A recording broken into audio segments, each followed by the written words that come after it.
because right now we want to talk to Rebecca Ryan, Campaign Director for Defund the BBC. Rebecca, very good morning to you. Morning, Mike. It comes to something, doesn't it, when the office of the President of the United States, in the guise of Karoline Levitt, the White House press secretary, actually attacks the BBC for being pro Hamas. Have a look at this.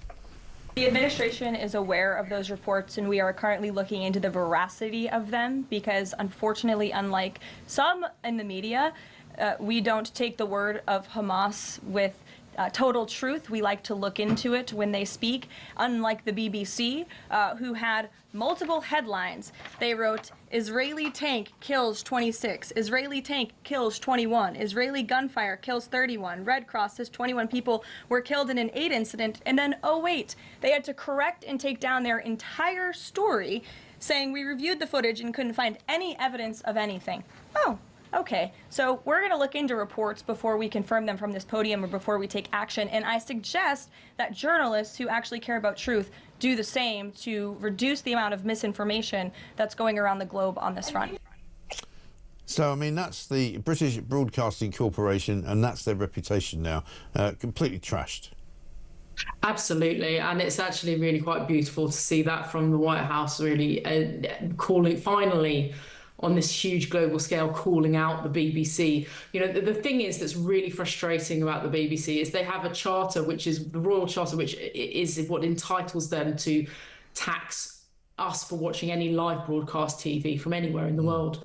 And in order for them to do that, they have to deliver journalistic excellence. And there they are being called out by the White House for exactly the awful quality of journalism. Right. Typically see from the BBC, you know, day in, day out. And this is what the British people are getting so frustrated about, and why poll after poll shows 2/3 of Brits want to get rid of the licence fee. And here you have Tim Davie, don't we, now asking for more money. Yeah, well, he says because they've had to make more cuts, they suddenly need more money. I'm not quite sure how you make that argument unless you've gone completely insane. You know, the point about making the cuts is that provides you with more money from the money you've already got, doesn't it? Exactly, and they need to. If they still haven't got enough money, then they need to cut some more. Because the thing is, 500,000 households in the UK per year, pretty much since Defund the BBC launched in 2020, have been deciding they don't want to pay for the TV licence anymore. And as the younger generations come up and set up their own households, they're not paying for the TV licence because they don't watch any live broadcast TV.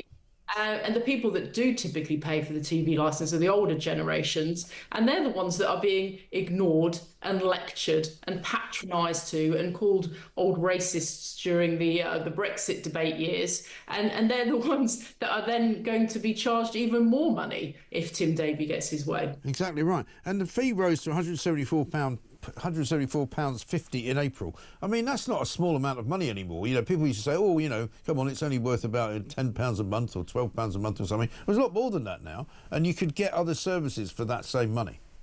You could get plenty of services for way less than that, absolutely. That's the thing, during the COVID years, people realised, you know, that you can watch on-demand content without having a TV licence. And you don't, as long as you're watching on-demand or catch-up content that isn't BBC iPlayer, you don't actually need a TV licence. And the more people are clocking onto this, the more people are their TV licenses, despite the BBC's continued sort of bullying letters. People are sort of thinking, well, you know, sod it, I don't want to pay for this anymore. Yeah. I'm death of this poor quality journalism and constant lecturing. Yeah, it is really absolutely and utterly uninspiring. But at least Gary Lineker's gone. I suppose there's one good thing since you and I last spoke.